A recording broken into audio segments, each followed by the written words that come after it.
వైఎస్ఆర్సీపీకి షాక్ తగులుతుందా?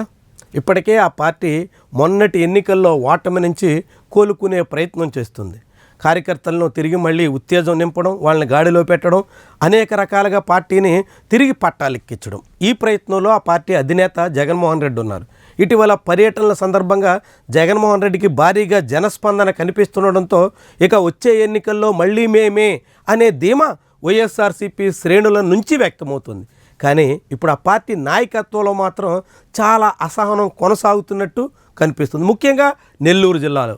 నెల్లూరులో ఆ పార్టీ 2019లో 10కి 10 సీట్లు గెలుచుకుంటే ఉమ్మడి జిల్లాలో 2024 వచ్చేసరికి బోణీ కూడా కొట్టలేక కుదేలైపోయింది. అలాంటి పార్టీ తిరిగి కోలుకుంటున్న దాఖలాలు ఇప్పటివరకు పూర్తిగా లేవు. పార్టీ అధ్యక్షుడిగా పనిచేసిన కాకాణి గోవర్ధన్ రెడ్డి అనేక కేసుల్లో చిక్కి జైలు పాలయ్యారు. నెల్లూరులో నాయకత్వం లేక ఎమ్మెల్సీ చంద్రశేఖర్ రెడ్డికి అప్పగించి ప్రస్తుతానికి నడుపుకొస్తున్నారు. ఇటీవల మళ్ళీ ప్రసన్న కుమార్ రెడ్డి అభ్యంతరకర వ్యాఖ్యలు చేసి కేసులో ఇప్పుడు ఇరుక్కుని బెయిల్ చుట్టూ తిరుగుతున్నారు. ఇట్లా ఆ పార్టీ నాయకత్వం అంతా అనేక రకాల సమస్యలు ఎదుర్కొంటున్నటువంటి తరుణంలో సీనియర్ నేత ఆదాల ప్రభాకర్ రెడ్డి గుడ్ బై చెప్పేసేదానికి సిద్ధమవుతున్నారు. వైఎస్ఆర్సీపీని వీడాలి అనే నిర్ణయానికి ఆయన వచ్చేసినట్టుగా ప్రచారం సాగుతోంది. త్వరలోనే ఆయన వైఎస్ఆర్సీపీకి రాజీనామా సమర్పించబోతున్నారు అనే ప్రచారం ఉధృతంగా నడుస్తుంది. మరి దీనికి ఆ పార్టీ నాయకత్వం ఏ రీతిని స్పందిస్తుంది? ఎట్లా ఆదాల ప్రభాకర్ రెడ్డి వంటి సీనియర్ నాయకుడికి సర్దు చెప్తుంది?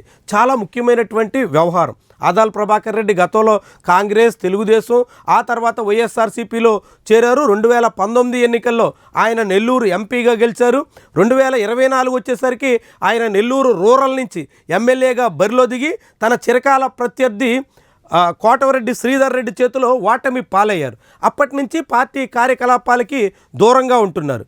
బహుశా నెల్లూరుకి బయటే ఆయన ఎక్కువ సమయం గడుపుతున్నారు.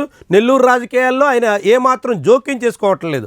అలాంటి ఆదాలని కనీసం పిలిచి పార్టీ కార్యక్రమాలకు ఆహ్వానించి పార్టీకి సంబంధించినటువంటి సమాచారం ఇచ్చి గౌరవించాల్సినటువంటి నాయకత్వం అందుకు విరుద్ధంగా సాగుతోంది అనే అభిప్రాయానికి ఆదాలు వచ్చినట్టుగా కనిపిస్తుంది. అందుకే తనకు పార్టీలో గౌరవం లేదని, తనకి ఏమాత్రం ప్రాధాన్యత లేదని, తనను పార్టీ కార్యక్రమాలకు కూడా ఆహ్వానించడం లేదనేటువంటి కారణాలతో ఆయన మనస్తాపానికి గురైనట్టుగా చెప్తున్నారు.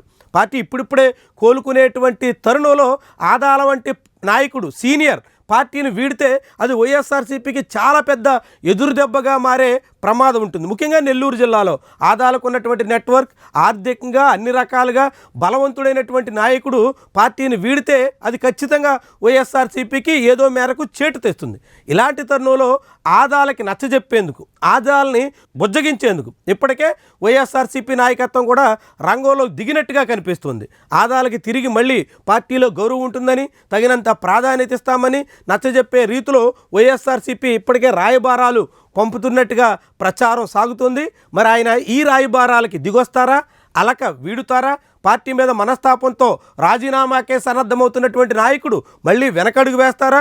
తిరిగి మళ్ళీ వైఎస్ఆర్సీపీలో యథావిధిగా సాగేందుకు ప్రయత్నం చేస్తారా? ఇవన్నీ కీలకమైనటువంటి విషయాలు. నెల్లూరు జిల్లాలో వైఎస్ఆర్సీపీకి ఎదురుదెబ్బ తగలకుండా తిరిగి ఆయన్ని కాపాడుకోవాలి, ఆయన పార్టీని వీడకుండా ఆయన్ని నిలువరించాలి అనేటువంటి ప్రయత్నంలో వైఎస్ఆర్సీపీ ఏ మేరకు విజయవంతమవుతుంది, ఎంత మేరకు ఆ పార్టీ ప్రయత్నాలు ఫలిస్తాయి అన్నది చాలా చాలా కీలకమైనటువంటి అంశం. మరి ఆదాల నిజంగానే బుజ్జగింపులకు తలగ్గుతారా, లేకుంటే ఆయన ఇప్పటికే డిసైడ్ అయినట్టుగా రాజీనామా వైపే అడుగులేస్తారా? ఇది మాత్రం నెల్లూరు జిల్లా రాజకీయాల్లో ఒక కీలకమైనటువంటి పరిణామంగా భావించాల్సి ఉంటుంది.